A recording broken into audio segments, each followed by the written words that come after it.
I stood in my driveway staring at the pile of rubble that used to be my guest house, unable to process what I was seeing. Dust still hung in the air, and the demolition crew was loading their equipment onto trucks as if they had just completed a routine job. My phone buzzed in my pocket with an email notification, and when I glanced at the screen, I felt my stomach drop. The subject line read, "Permit application approved, ready for final pickup." My name is Sebastian Zimmerman, and I had spent the last 8 months navigating the bureaucratic nightmare of getting my guest house permitted in Meadowbrook Estates, a planned community in Scottsdale, Arizona. The structure had been built by the previous owner without proper permits, and when I purchased the property 2 years ago, I knew I would have to legitimize it eventually. What I didn't know was that my HOA president, a woman named Patricia Hendricks, would turn the entire process into a personal vendetta that would end with her literally destroying my property.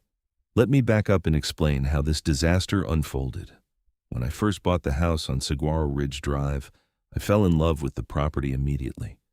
The main house was a beautiful Southwestern-style home with 4 bedrooms, but what really sold me was the guest house in the back.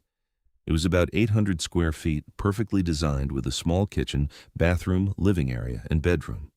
The previous owner had used it for visiting family, and I had the same plan. My elderly mother was getting to the age where she might need to move in with me, and having a separate space where she could maintain her independence while still being close seemed perfect. The guest house was painted a soft terracotta color that complemented the desert landscape beautifully. The main house was a lighter beige, and the 2 structures worked well together aesthetically. At closing, the seller mentioned that the guest house had been built about 15 years ago, but admitted that some of the permits might not have been properly filed. I made a note to look into it, but wasn't too worried at the time. For the first 18 months, everything was fine. I settled into the neighborhood, got to know some of my neighbors, and even attended a few HOA meetings. Patricia Hendricks had been president for about 5 years at that point, and from what I could tell, she ran the association like her own personal fiefdom. She was in her early 50s, with short blonde hair that she kept in a style that probably hadn't changed since 1995, and she had a way of looking at people that made you feel like you were already breaking some rule you didn't know existed. The trouble started last January. I decided it was time to properly permit the guest house since my mother was starting to have more health issues and would likely need to move in within the year. I contacted the city of Scottsdale and started the application process. That's when I discovered the full extent of the permit problems. Not only had the building permit never been properly finalized, but there were also issues with the electrical and plumbing permits. Nothing was structurally unsound or dangerous, but the paperwork was a mess. The city inspector who came out was actually pretty understanding. His name was Robert Chen, and he had been working for the city for over 20 years. He walked through the guest house with me, checking everything thoroughly. "The good news is that the construction itself is solid," he told me, making notes on his tablet. "Whoever built this knew what they were doing. The bad news is that you're basically going to have to go through the entire permit process as if you're building it from scratch. That means architectural plans, engineering reviews, HOA approval, the works." "HOA approval?" I asked. "Why do they need to approve it if it's already been here for 15 years? Robert gave me a sympathetic look. "Because you're essentially re-permitting it as a new structure. The city requires HOA sign-off for any new construction or major renovation. It's in the code." I thanked him for the information and started gathering quotes from architects and engineers. The whole process was going to cost me about $15,000 in fees and professional services, but I figured it was worth it to have everything legal and above board. What I didn't anticipate was Patricia's reaction. I submitted my initial plans to the HOA's Architectural Review Committee in February. The committee consisted of Patricia, a retired accountant named George Morrison, and a younger woman named Linda Chen who worked in real estate. I attended the meeting where they reviewed my application, bringing the architectural plans and all the documentation the city required. Patricia barely looked at the plans before she started shaking her head. "This structure is painted the wrong color," she announced, tapping her pen on the terracotta wall shown in the photos I'd submitted. "I'm sorry, what?" I asked, confused. "The guest house has been that color since before I bought the property." "Yes, and it's never been in compliance with our CC and RS, Patricia said, pulling out a thick binder. "According to Section 7, Subsection 4, Paragraph C, All accessory structures must be painted in colors that match the primary residence. Your guest house is clearly a different shade." I felt my face getting hot. "With all due respect, Patricia, the guest house has been that color for 15 years. If it was such a problem, why wasn't it addressed before now?" "The previous owner never brought it to our attention by applying for permits," she replied smoothly. "Now that you're going through the official process, we have to ensure everything is in compliance." George Morrison cleared his throat. "I actually think the terracotta looks nice. It's consistent with the desert aesthetic we're trying to maintain in the community." Patricia shot him a look that could have frozen lava. "The rules are the rules, George. We can't make exceptions just because something looks nice. If we let Sebastian keep his guest house painted the wrong color, then everyone will want to paint their structures whatever they want, and before you know it, our property values will plummet." Linda seemed uncomfortable with the whole discussion. "Maybe we could table this and let Sebastian get a color consultation. There might be an approved shade that's close to what he has now." I jumped on that suggestion. "That sounds reasonable. I'm happy to work with you on this. Can you give me a list of approved colors?" Patricia's lips pressed into a thin line, but she nodded. "Fine. But understand that until the color issue is resolved, we cannot approve your permit application, and you'll need to repaint before we give final approval." I left that meeting frustrated, but still hopeful that we could resolve this quickly. The HOA provided me with a color palette of about 40 different approved shades. I took the palette to a paint store and found 3 colors that were very close to the existing terracotta. I had sample patches painted on the guest house and submitted photos to the committee. 2 weeks later, I received a letter stating that all 3 colors were too similar to the non-compliant existing color and were therefore not acceptable. Patricia suggested I choose from a selection of beige tones that would match my main house exactly. This is where I made my first real mistake. I pushed back. I sent a detailed letter to the committee explaining that repainting the entire guest house would cost several $1,000s, that the current color was attractive and appropriate for the architectural style, and that I believed the CC and RS were being interpreted too strictly. I cited several other properties in the neighborhood that had accessory structures and colors that didn't exactly match their main houses. Patricia responded by scheduling a special meeting to discuss my non-compliance and argumentative behavior. At that meeting, held in late March, she informed me that the HOA would be issuing daily fines of $50 until the guest house was repainted in an approved color. "You can't fine me for something that existed before I bought the property," I protested. "I'm actively trying to bring everything into compliance." "You can and you should have addressed this immediately upon purchase," Patricia countered. "The fact that previous owners were not held accountable doesn't exempt you from following our rules now. The fines begin tomorrow." I left that meeting and went straight to a lawyer. Her name was Jennifer Alvarez, and she specialized in HOA disputes. After reviewing my case, she told me that Patricia was on shaky legal ground with the fines, but that fighting it would cost more than just repainting the guest house. "Here's the problem," Jennifer explained, leaning back in her office chair. "HOAs have a lot of power in Arizona, and judges generally defer to them unless there's clear evidence of discrimination or selective enforcement. You mentioned other properties with different colored structures. Do you have photos?" "I can get them," I said. "Get them. If we can show that the HOA is selectively enforcing this rule against you while ignoring similar situations elsewhere in the community, we have a case. But Sebastian, I have to be honest with you.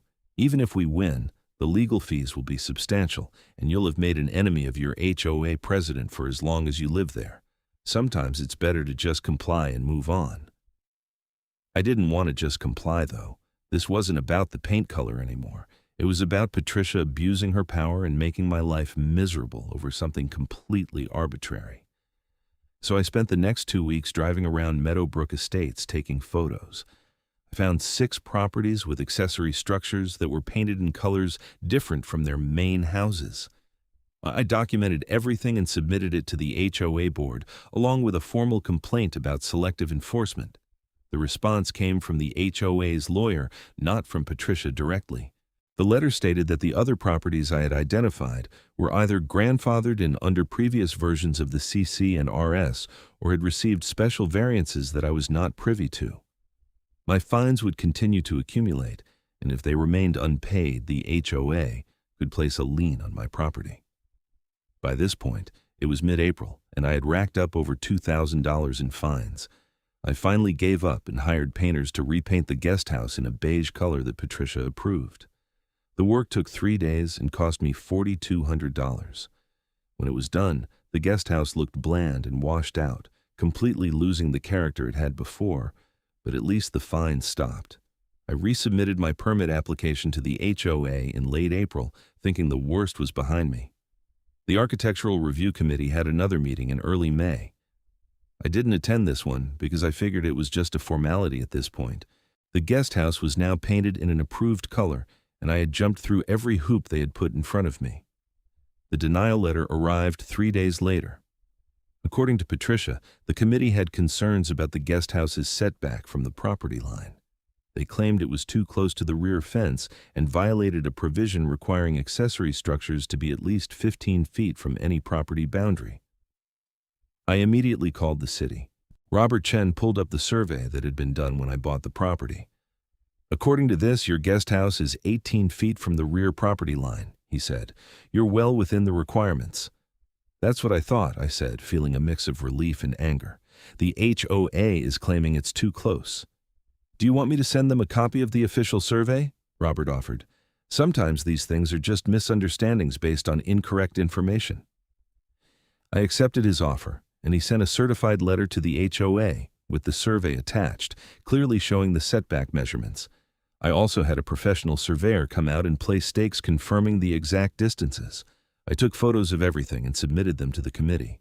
Patricia's response was to question the accuracy of the survey. She insisted that the HOA conduct its own measurement using their approved surveyor.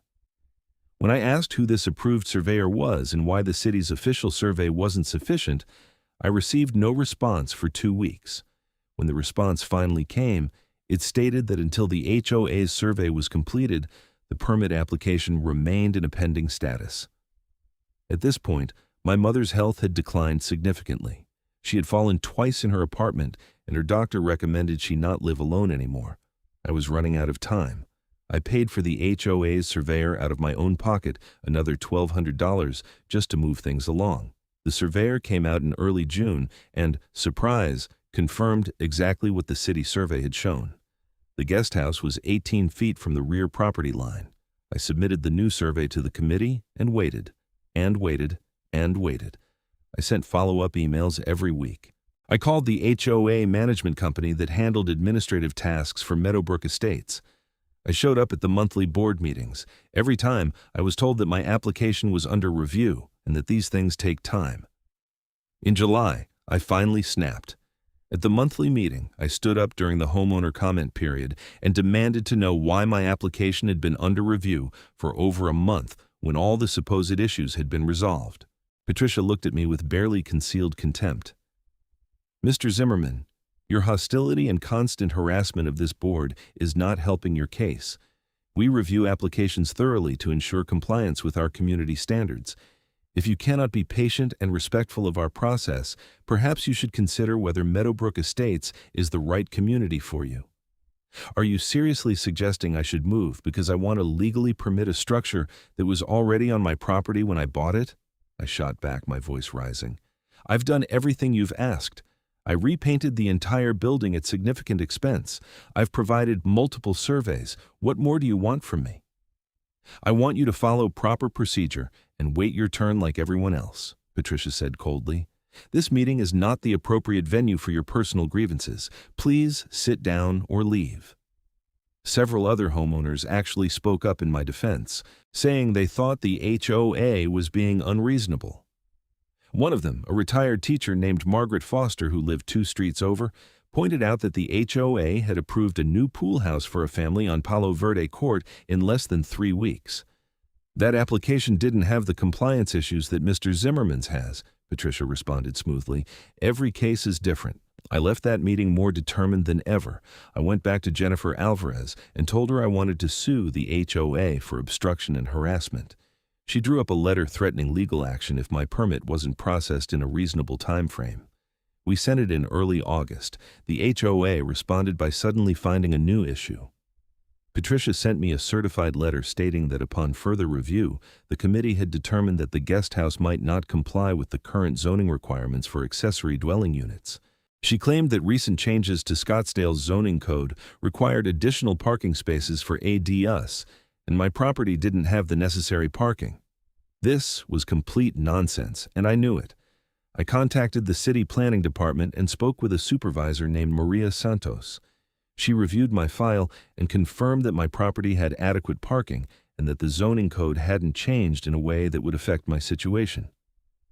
"Is there someone at the city who can tell the HOA they're wrong?" I asked Maria, exhausted by the endless back and forth. "We can send them another letter," Maria said.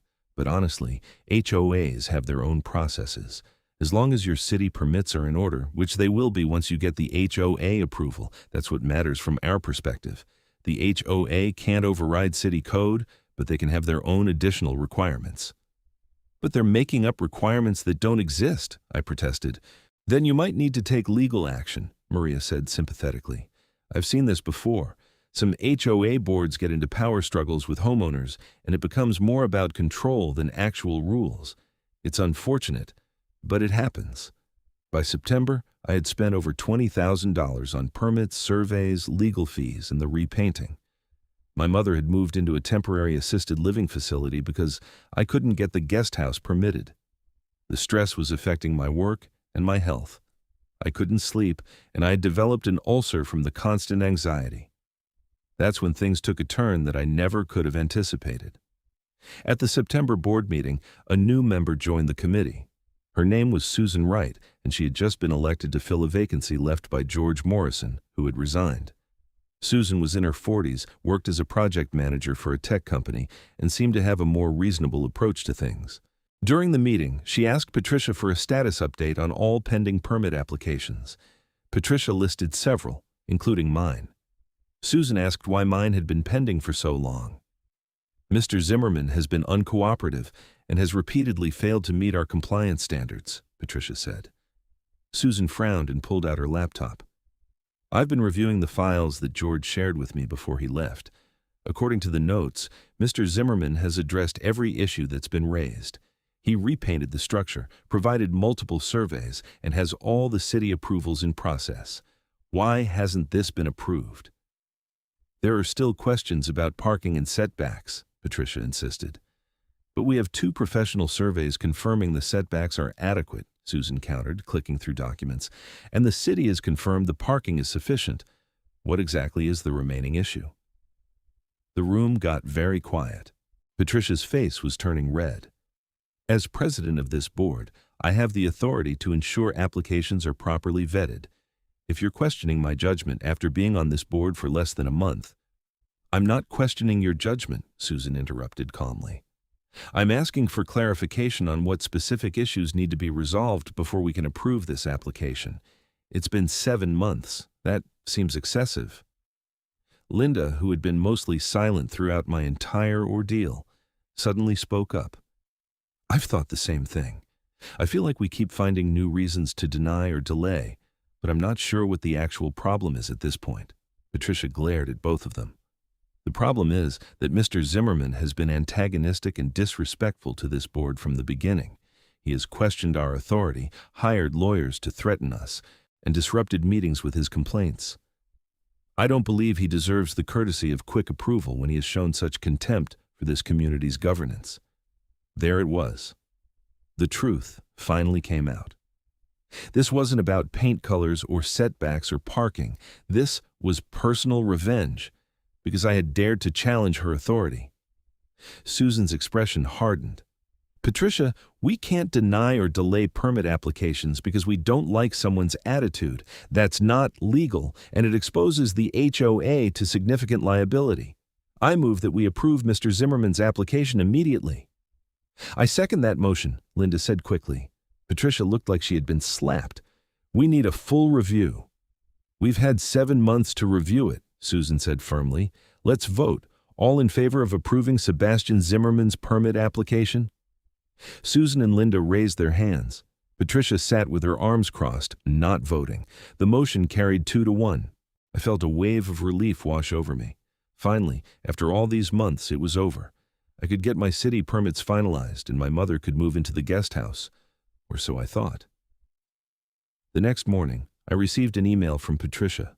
It was sent at 6 a.m. and contained a single line. The board's decision is subject to final inspection and compliance verification.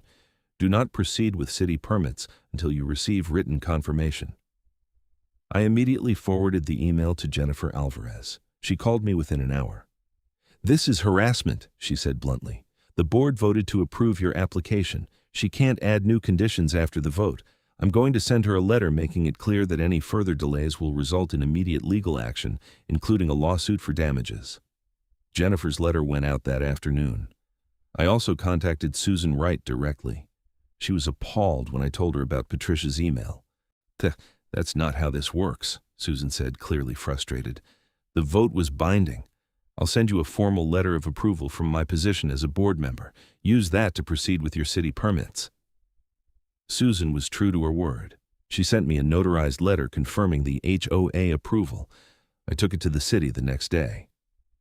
Robert Chen smiled when he saw me. "I was wondering when you'd get through the HOA gauntlet," he said. "Let me pull up your file. Okay, so we have all the engineering reports, the architectural plans, the HOA approval. Looks like everything is in order. I just need to schedule a final site inspection, and then we can issue your permit." "How long will that take?" I asked, almost afraid to hope. "The inspection? I can do it next week. After that, assuming everything checks out, you can pick up your permit the following day." I left the city building feeling lighter than I had in months. I called my mother and told her the good news. She cried on the phone, telling me how much she appreciated everything I was doing for her and how sorry she was that it had been so difficult. "It's not your fault, Mom," I assured her. "We're almost done. Just a couple more weeks and you can move in." The inspection was scheduled for the following Wednesday. Robert came out and spent about an hour going over every detail of the guest house. He checked the electrical panel, ran water in the sinks, tested the HVAC system, and examined the structural elements. "Everything looks great," he told me, signing off on his tablet. "I'll file my report today. You should get an email notification when your permit is ready for pickup, probably by Friday or Monday at the latest." That weekend, I started preparing the guest house for my mother's arrival. I had furniture on order, and I spent Saturday cleaning and organizing. I was putting up curtain rods when I heard a vehicle pull into my driveway. I glanced out the window and saw an HOA management company truck. I went outside to see what they wanted. A man in his 30s was getting out of the truck holding a clipboard. "Sebastian Zimmerman," he asked. "That's me. I'm Todd from Desert Community Management. I've been asked to conduct a final compliance inspection of your guest house on behalf of the HOA. I felt a knot forming in my stomach. "The HOA already approved my permit. The city inspection is done." "What compliance inspection?" Todd looked uncomfortable. "I just do what I'm told, man. Ms. Hendricks requested a final walkthrough to ensure everything meets community standards before the permit is officially closed out. It should only take a few minutes." Against my better judgment, I let him look at the guest house. He took photos, made notes, and asked me questions about when the work had been done and whether I had used licensed contractors for the repainting. I answered everything honestly. He thanked me and left. That night, I couldn't shake the feeling that something bad was coming. I sent an email to Susan Wright telling her about the inspection and asking if she knew anything about it. She responded the next morning saying she had no idea what I was talking about and that no final inspection had been authorized by the board. Monday morning, I got the email I had been waiting for from the city. My permit was ready for pickup. I was going to head to the city building during my lunch break to get it. I'd taken the day off work to start moving some of my mother's belongings into the guest house. At around 10 in the morning, I was loading boxes into my truck when I heard heavy machinery. The sound was coming from behind my house. I walked around to the backyard and froze. There was a demolition crew in my backyard. An excavator was positioning itself near the guest house. Workers in hard hats were walking around, measuring and pointing. Patricia Hendricks was standing near the back gate with Todd, the man who had done the inspection, and another man in a suit I didn't recognize. "What the hell's going on?" I shouted, running toward them. Patricia turned to me with an expression of cold satisfaction. Mr. Zimmerman, the HOA has determined that your unpermitted structure is a liability and a violation of community standards. We are exercising our authority under the CC and RS to abate the violation. Abate the violation? What are you talking about? The structure is permitted. The city approved it. The man in the suit stepped forward. Mr. Zimmerman, I'm Richard Benson, attorney for the Meadowbrook Estates HOA. Under Section 12 of your community's governing documents, the HOA has the authority to remove unpermitted structures after providing appropriate notice. I was never given any notice, I screamed, panic rising in my chest. Richard pulled out a folder. Notice was sent to your registered address via certified mail on September 15th. It stated that if the structure was not brought into compliance within 30 days, the HOA would take remedial action. As of this morning, the 30 days have expired. That's insane. The structure is in compliance. I have the permit approval. I fumbled for my phone, pulling up the email from the city. Patricia barely glanced at it. That email is dated today. The 30-day notice period expired at midnight last night. The HOA board met an emergency session yesterday and voted to proceed with removal of the non-compliant structure. Susan would never have voted for this, I said, my hands shaking. Susan Wright was not present at the emergency session, Patricia said smoothly. She was notified via email but did not respond.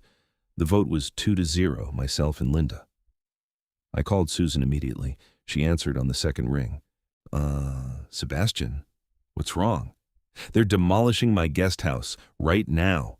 Patricia says there was an emergency meeting yesterday. What? I never got any notice of an emergency meeting. Let me call you right back. I turned to the demolition crew. Stop! You can't do this. This is my property. The excavator operator looked uncertain, glancing at Patricia. Richard stepped between us. Mr. Zimmerman, if you interfere with this lawful abatement, you will be in violation of a court order. He handed me another document.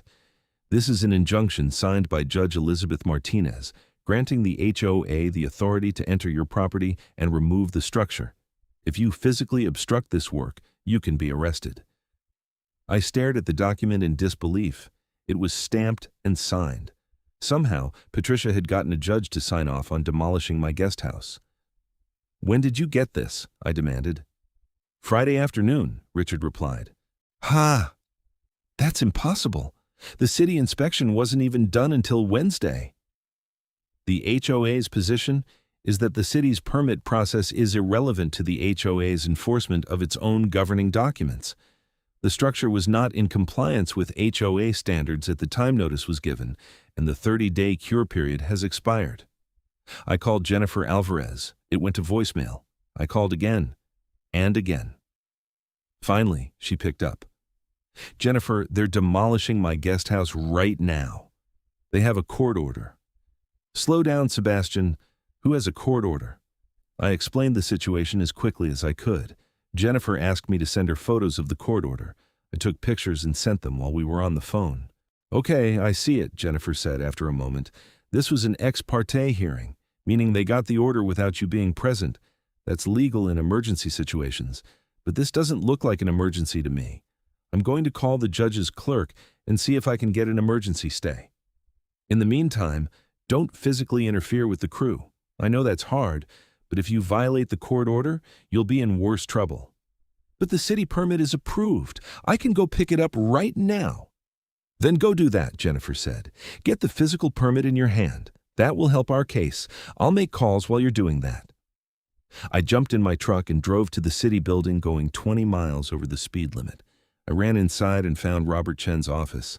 I need my permit right now, I said breathlessly. The HOA is demolishing my guest house. Robert's eyes widened. They're what? How can they demolish it? You have city approval.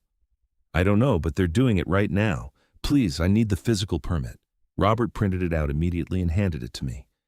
This is your official building permit. The structure is legal according to city code. If the HOA is destroying it, I don't even know. That might be criminal. I drove back home going even faster than before. When I got there, my heart sank. The excavator was already tearing into the guest house. The bucket ripped through the roof, and I watched as the structure that I had spent 8 months trying to permit collapsed in a cloud of dust and debris. I ran toward Patricia, waving the permit. "Stop! I have the permit. The city approved it." Patricia didn't even look at me. "The time for compliance has passed, Mr. Zimmerman. This is the consequence of your failure to follow HOA procedures." "I did follow your procedures. You're destroying my property for no reason." Richard, the HOA's lawyer, put a hand on my arm. "Mr. Zimmerman, I strongly advise you to step back. If you continue to interfere—" I shook his hand off. "Get off my property, all of you." One of the workers approached Patricia. "Madam, we've got a problem. The utility lines to this structure are still active. We need to shut off the power and water before we continue." "Then shut them off," Patricia ordered. "We can't. We need the homeowner's permission or a utility worker to do it safely." I saw an opening. "I don't give permission. You're trespassing and destroying my property. I want all of you off my land right now." Richard pulled out his phone. "I'm calling the sheriff's office. Mr. Zimmerman is interfering with a lawful court order." Within 15 minutes, 2 Maricopa County Sheriff's deputies arrived. One was a younger officer named Deputy Harris, the other a more senior deputy named Deputy Kowalski. They asked to see the court order and my permit. They reviewed both documents carefully. "This is a civil matter," Deputy Kowalski said finally. "We're not here to enforce HOA rules. Mr. Zimmerman, you have a city permit, but the HOA has a court order allowing them to remove the structure. The court order was issued before your permit was finalized." "By 3 days!" I protested. "And I was never given notice of the hearing." "That's something you'll have to take up with the court," Deputy Kowalski said. "I understand this is upsetting, but there's nothing we can do right now. The court order is valid on its face." "So they can just destroy my property and there's nothing anyone can do?" I asked, my voice breaking. Deputy Harris looked sympathetic. "Get a lawyer and file an emergency motion with the court. That's your best option. But right now, we can't stop them from executing the court order." I watched helplessly as the demolition crew continued their work. They had a utility worker come out to safely disconnect the power and water lines, and then the excavator resumed tearing apart my guest house. Within 2 hours, the entire structure was reduced to rubble. The crew loaded the debris into dump trucks and hauled it away. Patricia supervised the entire operation with a satisfied expression that made me want to scream. When it was over, all that remained was a flat patch of dirt where my mother's future home had stood. Patricia approached me one final time. "I hope you've learned something from this experience, Mr. Zimmerman," she said. "When the HOA gives you instructions, you follow them. When we set deadlines, you meet them. Your arrogance and your lawyers and your complaints to the board got you exactly nowhere. This could have all been avoided if you had simply cooperated from the beginning." "You're a monster," I said quietly. "I did everything you asked. I repainted the building. I got the surveys. I waited months for approval. And you destroyed it anyway, right before my permit cleared, because you wanted to punish me for standing up to you." "I enforce the rules," Patricia replied coldly. "If you have a problem with that, take it up with the court." She turned and walked away. After everyone left, I sat on my back patio and stared at the empty space where the guest house had been. I called my mother and had to tell her that the place I had promised her was gone. She cried. I cried. It was one of the worst conversations I'd ever had. Susan Wright called me that evening. She was furious. "I never received any notice of an emergency meeting," she told me. "I checked my email, my spam folder, everything. Patricia never sent me anything, and even if she had, you can't hold an emergency meeting without a quorum. 2 out of 3 members isn't enough for something this serious." "What can we do?" I asked numbly. "I'm resigning from the board effective immediately, and I'm filing a formal complaint with the state. What Patricia did was not just wrong, it was illegal. But Sebastian, you need to understand that this is going to be a long fight. Even if we prove the HOA acted improperly, getting them to pay for rebuilding your guest house could take years." Jennifer Alvarez came to my house the next morning. She looked over the demolition site and took extensive photos. Then, we sat down at my kitchen table and discussed my options. "We're going to file multiple lawsuits," Jennifer said. "First, against the HOA for improper enforcement and abuse of authority. Second, against Patricia personally for malicious prosecution and intentional infliction of emotional distress. Third, we're going to challenge the court order that authorized the demolition. The fact that you weren't given notice of the hearing is a serious due process violation." "How long will all this take?" I asked. "Years, probably. But Sebastian, I think we have a strong case.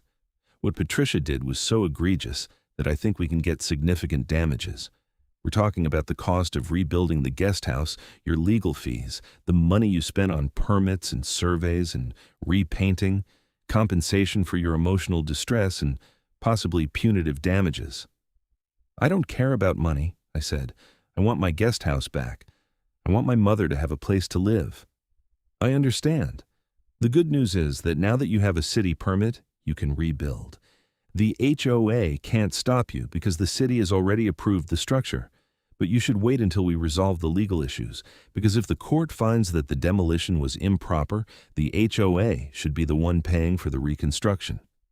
Over the next few weeks, Jennifer filed the lawsuits. We also filed a complaint with the Arizona Department of Real Estate, which oversees HOA regulations in the state. The local news picked up the story after a reporter reached out to me following a tip from Susan Wright. I gave an interview explaining what had happened, and the story went viral locally. The publicity was actually helpful. Other homeowners in Meadowbrook Estates started coming forward with their own stories of Patricia's abuse of power. One couple said she had fined them $5,000 for planting the wrong type of desert landscaping. Another family said Patricia had blocked them from installing solar panels for over a year, even though state law protected their right to do so. A petition started circulating to recall Patricia from the board, and within a month, over 200 homeowners had signed it. The legal process moved slowly. We had a hearing in November on my motion to vacate the court order that had authorized the demolition. The hearing was before Judge Elizabeth Martinez, the same judge who had signed the original order. Jennifer argued that I had been denied due process because I wasn't given notice of the hearing. Richard Benson, the HOA's attorney, argued that the HOA had provided proper notice via certified mail, and that my failure to respond was not the HOA's fault. Jennifer countered by presenting evidence that the certified mail receipt showed the letter had been sent to an incorrect address. The HOA had sent it to 4529 Saguaro Ridge Drive instead of 4259 Saguaro Ridge Drive. It was a simple transposition error, but it meant I had never received the notice. Judge Martinez reviewed the evidence carefully. "Mr. Benson, the notice requirement exists to ensure that property owners have an opportunity to be heard before their property is affected. If the notice was sent to the wrong address, that defeats the entire purpose. Why didn't the HOA verify the address before sending such an important notification?" "Your Honor, it was an inadvertent clerical error," Richard replied. "The HOA acted in good faith based on the information in their records." "An inadvertent error that resulted in the demolition of a permitted structure," Judge Martinez said dryly. She turned to me. "Mr. Zimmerman, I'm going to vacate my previous order. It should never have been issued without you having an opportunity to present your side. However, that doesn't undo the demolition. You'll need to pursue your damages through the civil lawsuit." It was a small victory, but it felt good to have a judge acknowledge that what had happened to me was wrong. Jennifer filed a motion for summary judgment in the civil case, arguing that the HOA's actions were so clearly improper that we didn't even need a trial. The HOA opposed the motion, and we had another hearing in January of the following year. By this point, Patricia had been removed from the HOA board, the recall petition had succeeded, and she was voted out in a special election in December. The new board president was a retired engineer named Frank Sullivan, who immediately announced that the board would be conducting a comprehensive review of all HOA policies and procedures. At the summary judgment hearing, the judge presiding over the civil case was named Judge Thomas Reeves. He was known for being no-nonsense and having little patience for frivolous arguments. Jennifer presented our case, walking through the timeline of events and highlighting all the ways the HOA had acted improperly. The evidence shows a clear pattern of harassment and abuse of authority, Jennifer argued. Ms. Hendricks repeatedly found new reasons to delay Mr. Zimmerman's permit application, even after he had addressed every concern raised. When the board finally approved his application, she proceeded with demolition anyway, using a court order obtained through a fraudulent notice process. The HOA's own attorney has admitted that the notice was sent to the wrong address. This wasn't an accident. This was a deliberate effort to prevent Mr. Zimmerman from completing the permit process before the 30-day deadline expired. Richard Benson tried to defend the HOA's actions, but he was fighting an uphill battle. The facts were too damning. Judge Reeves pressed him on why the HOA had proceeded with demolition when they knew the city permit was about to be issued. The HOA had a 30-day deadline that had expired, Richard said. They were following their own procedures. Procedures that they created and controlled, Judge Reeves pointed out. Isn't it true that the HOA could have extended the deadline or suspended the demolition while the city permit process was being finalized? Theoretically, yes, but so the HOA chose to proceed with demolition, even though they knew a city permit was imminent, and even though the only reason the homeowner hadn't received notice of the court hearing was because of their own clerical error? Richard had no good answer for that. Judge Reeves granted our motion for summary judgment on liability, meaning the HOA was found responsible for the improper demolition. The only issue left was how much they would have to pay in damages. We went to trial on damages in March. I testified about the emotional toll the entire ordeal had taken on me and my mother. My mother also testified, describing how devastating it had been to learn that her future home had been destroyed and how she had spent months in temporary housing waiting for a resolution. Jennifer presented evidence of all my expenses, the $15,000 in initial permit fees and professional services, the $4,200 for repainting, the $1,200 for the additional survey, the legal fees, and the estimated cost to rebuild the guest house, which was about $120,000. We also called several expert witnesses. A real estate appraiser testified that the demolition had decreased my property value by approximately $70,000. A psychologist testified that I was suffering from anxiety and depression as a result of the HOA's actions. The jury deliberated for 6 hours before reaching a verdict. They awarded me $250,000 in compensatory damages and an additional $500,000 in punitive damages. The punitive damages were intended to punish the HOA for its egregious conduct and deter similar behavior in the future. Patricia Hendricks was also found personally liable for intentional infliction of emotional distress. The jury awarded an additional $100,000 in damages against her personally. She had to hire her own attorney to defend against that claim, and from what I heard, her homeowner's insurance refused to cover it because her actions were deemed intentional rather than negligent. But the legal victory wasn't the end of the story. The Arizona Department of Real Estate launched an investigation into the Meadowbrook Estates HOA based on the complaints from multiple homeowners. The investigation revealed that Patricia had been involved in numerous improper actions over her 5 years as president.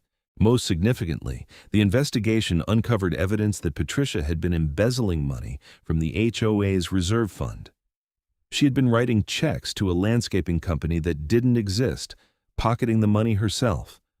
Over the course of 3 years, she had stolen over $80,000 from the HOA.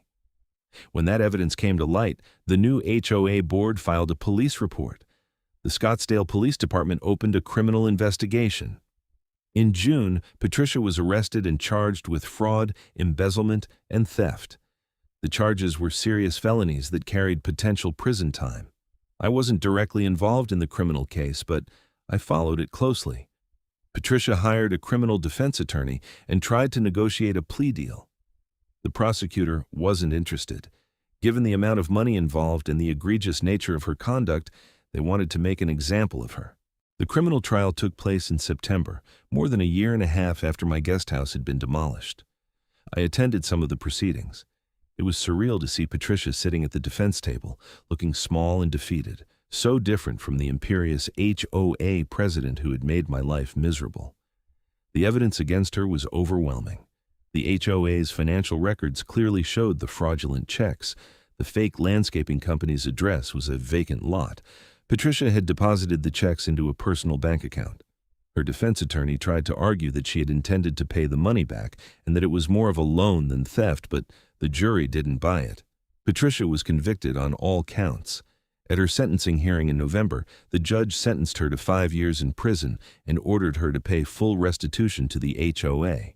The judge noted that Patricia had been in a position of trust and had abused that trust not only by stealing money, but also by harassing homeowners who challenged her authority. "You turned your HOA presidency into a personal fiefdom," the judge said during sentencing. "You used your power to intimidate and punish people who dared to disagree with you." The demolition of Mr. Zimmerman's guest house was particularly egregious. You destroyed his property out of spite on the eve of his permit being approved because he had the audacity to stand up to you. That kind of abuse of power cannot be tolerated. Watching Patricia being led away in handcuffs gave me a sense of closure that the civil judgment hadn't quite provided. She hadn't just hurt me. She had hurt dozens of people over the years, and she had stolen money that should have gone to maintaining our community. Justice had been served. With the legal battles resolved, I finally focused on rebuilding the guest house. The HOA's insurance company paid out the full judgment amount, and I used that money to hire contractors. This time, the process was smooth. The new HOA board, led by Frank Sullivan, was cooperative and reasonable. They approved my plans in a single meeting, and there were no complaints about paint colors or setbacks or parking. The reconstruction took about 4 months. I hired a local architect to design something even better than what had been demolished. The new guest house was still 800 square feet, but it had better insulation, more energy-efficient appliances, and a small covered patio area. I painted it a color that complemented the main house but also gave it some character, a warm sand tone with rust-colored accents. My mother moved in during March, almost 2 full years after this nightmare had begun. She was 83 years old by then, and her health had continued to decline, but she was still independent and sharp as ever. Watching her arrange her furniture and hang pictures on the walls of her new home made everything I had gone through feel worth it. We had a small housewarming party for her. Susan Wright came, as did several of my neighbors who had supported me throughout the ordeal. Frank Sullivan stopped by and officially welcomed my mother to the community. We sat on her new patio drinking iced tea and watching the sunset over the desert. "I'm sorry it took so long," I told my mother. She patted my hand. "You never gave up. That's what matters. And now I have a beautiful home where I can be close to you but still have my independence. I'm grateful for everything you did." The experience changed me in some fundamental ways. I became much more involved in the HOA, attending every meeting and staying informed about decisions that affected our community. I also helped several other homeowners who were having disputes with the board, sharing what I had learned about HOA law and property rights. The Meadowbrook Estates, HOA, underwent significant reforms after Patricia's removal. The new board implemented term limits for officers, created better oversight of financial decisions, and established a more transparent process for permit applications. They also hired a new management company that was more focused on serving homeowners rather than enforcing arbitrary rules. I never forgot what Patricia had done, but I also tried not to let anger consume me. What happened was terrible and wrong, but it led to positive changes that benefited everyone in the community. Patricia's abuse of power had been exposed, and she was held accountable both civilly and criminally. The system had worked, even though it took far too long. Looking back, I wish I had known from the beginning what I was up against. If I had realized that Patricia was willing to go to such extreme lengths to punish me for challenging her authority, I might have approached things differently. But I also don't regret standing up for myself. Giving in to bullies only encourages them to continue their behavior. The guest house that stands in my backyard now is a testament to perseverance. Every time I look at it, I'm reminded of the fight it took to get there and the importance of not backing down when you're in the right. My mother lived there for 3 more years before her health declined to the point where she needed full-time care. Those 3 years were precious, and I'm grateful that we had them. Patricia Hendricks served 4 years of her 5-year sentence before being released on parole. I heard through the neighborhood grapevine that she moved to another state after her release. I hope she learned something from the experience, but I honestly don't spend much time thinking about her anymore. These days, when people ask me about my experience with my HOA, I tell them the whole story. It's become a cautionary tale in Scottsdale about what can happen when HOA boards are allowed to operate without proper oversight. Several news outlets have featured my story, and I've even been invited to speak at a few community forums about HOA reform. The guest house itself has become a bit of a landmark in Meadowbrook Estates. People point it out as the house that survived Patricia Hendricks, rebuilt after she tried to destroy it. It's a symbol of resilience and the importance of standing up for your rights, even when it seems like the system is stacked against you. I converted the guest house into a home office after my mother passed away. It's where I'm sitting now as I reflect on everything that happened. The warm sand walls are decorated with photos of my mother, images from the demolition and rebuilding, and a framed copy of the final court judgment. It's my reminder that justice, while sometimes slow, can ultimately prevail.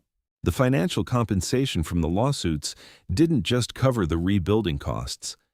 After paying Jennifer Alvarez's legal fees and reimbursing myself for all the expenses I had incurred, I still had a significant amount left over. I donated $50,000 to a legal aid organization that helps homeowners fight HOA disputes.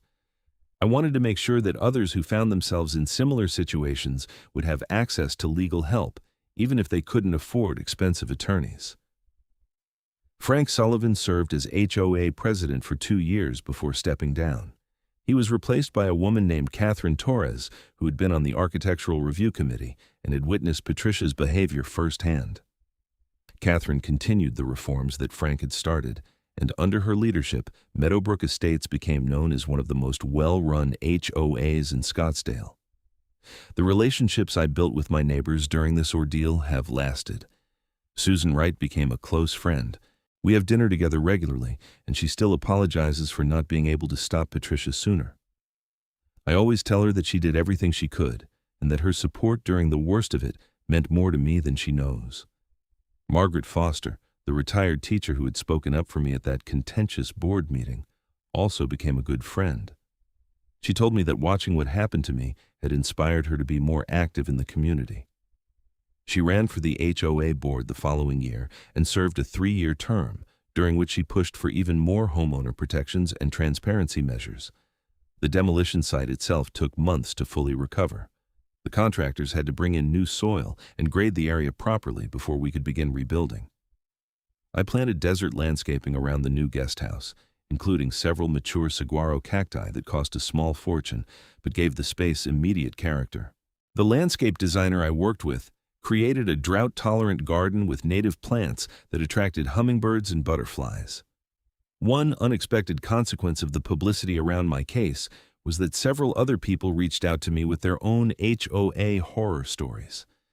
I heard from a man in California whose HOA had foreclosed on his home over unpaid fines for parking his work truck in his own driveway. A woman in Texas told me her HOA had sued her for hanging an American flag, claiming it violated their design standards. A couple in Florida described how their HOA had drained their community pool for an entire summer to punish homeowners who had voted against a fee increase. These stories reinforced my belief that HOA reform is desperately needed.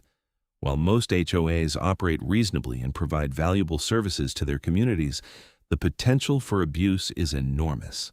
When you give a small group of volunteers power over people's homes and assess them fines that can lead to foreclosure, there need to be strong checks and balances in place. I worked with a state legislator to draft a bill that would increase oversight of HOAs in Arizona. The bill proposed several reforms, requiring HOAs to carry insurance specifically for wrongful enforcement actions, mandating that homeowners receive in-person notice of any court proceedings affecting their property, creating an ombudsman office to handle HOA complaints, and establishing clearer penalties for HOA board members who abuse their authority.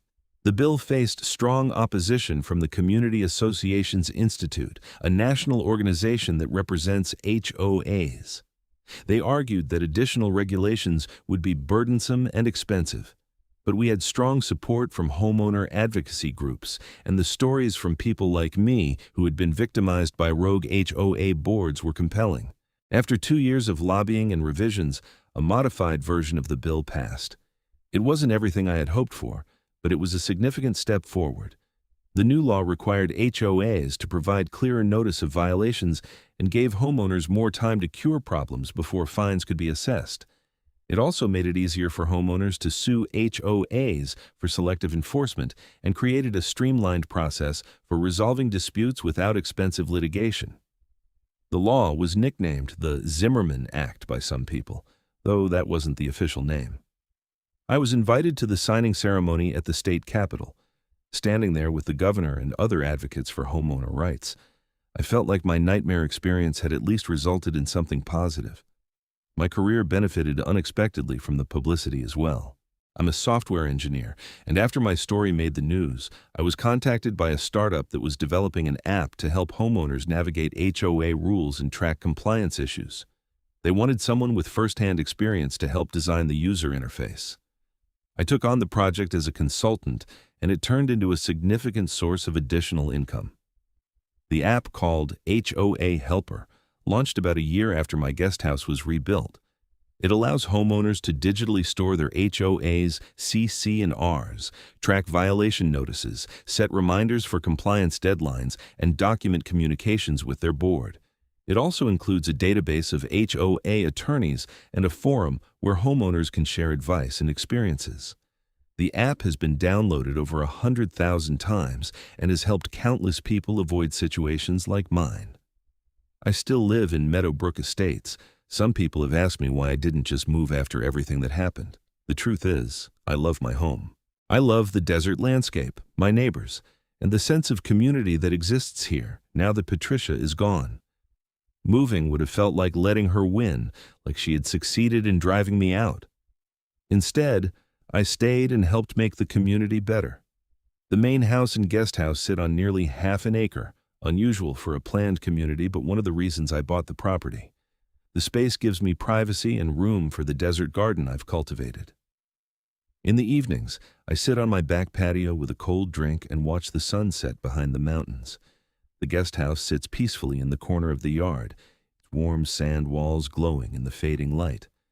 Sometimes I think about the morning I came home to find the demolition crew in my backyard, the shock and helplessness I felt as I watched the excavator tear into the building.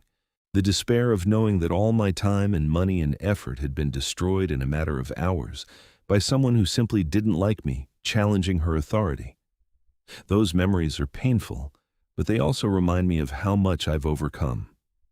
The civil judgment against Patricia remains partially unpaid. She didn't have enough assets to cover the $100,000 in personal liability, and the bankruptcy court discharged most of that debt. I'm never going to see that money, but I've made peace with it. The real victory was seeing her held accountable, both in civil court and criminally. She lost her freedom, her reputation, and her ability to hurt anyone else the way she hurt me.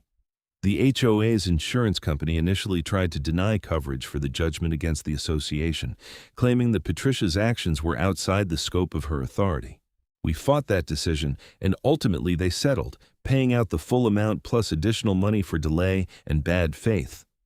That fight took another 6 months, but Jennifer Alvarez handled it skillfully. Jennifer and I remained in contact after the case concluded. She told me that my case had become something of a legend in her practice area.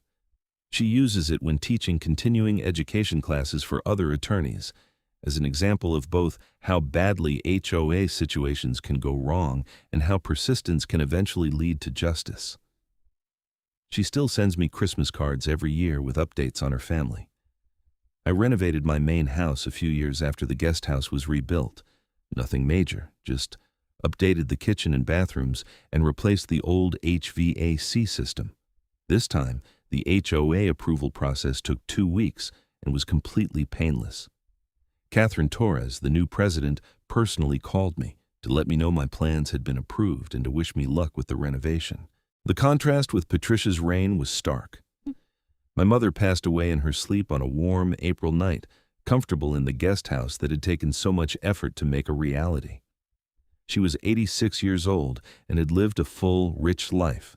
In her final years, having her own space where she could maintain her dignity and independence was incredibly important to her.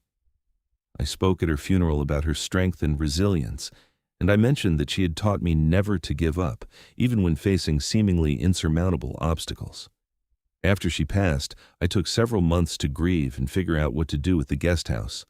I considered renting it out, but the HOA rules about rentals were restrictive. I thought about using it exclusively as office space, but it felt wasteful to have a full kitchen and bathroom for just an office. Eventually, I converted it into a combination office and guest room, keeping it ready for friends and family who visit. My brother and his family come to stay every winter, escaping the cold Chicago weather for a couple of weeks in Arizona. His kids love having their own space in the guest house, and it's become a tradition. We spend evenings grilling on the patio, and I tell them stories about their grandmother and about the fight to build the place where they're staying. My teenage niece told me last year that my story had inspired her to stand up to a bully at school. Knowing that my experience had that kind of positive impact on someone I love made all the struggle feel worthwhile. The Meadowbrook Estates community has thrived since the reforms were implemented. Property values have increased steadily, and the neighborhood has developed a reputation as a desirable place to live. The HOA maintains common areas beautifully, organizes community events, and enforces reasonable standards without the heavy-handed approach that characterized Patricia's tenure. I served on the Architectural Review Committee for a year, wanting to ensure that other homeowners didn't face the arbitrary obstacles I had encountered. During my time on the committee, we approved dozens of projects, from small cosmetic updates to major renovations. We took pride in being responsive and reasonable, working with homeowners to find solutions rather than looking for reasons to deny applications. The experience taught me valuable lessons about power, accountability, and the importance of community involvement. It's easy to ignore HOA politics when things are running smoothly, but that's exactly when bad actors can take control. Active, engaged homeowners are the best defense against abuse. Since my case, attendance at HOA meetings in Meadowbrook Estates has been much higher, and people pay attention to who's running for the board. I've also learned to pick my battles more carefully. Not every disagreement is worth fighting to the bitter end. But when something truly important is at stake, when someone is clearly abusing their authority, that's when you have to stand firm. The cost of fighting Patricia was enormous, both financially and emotionally.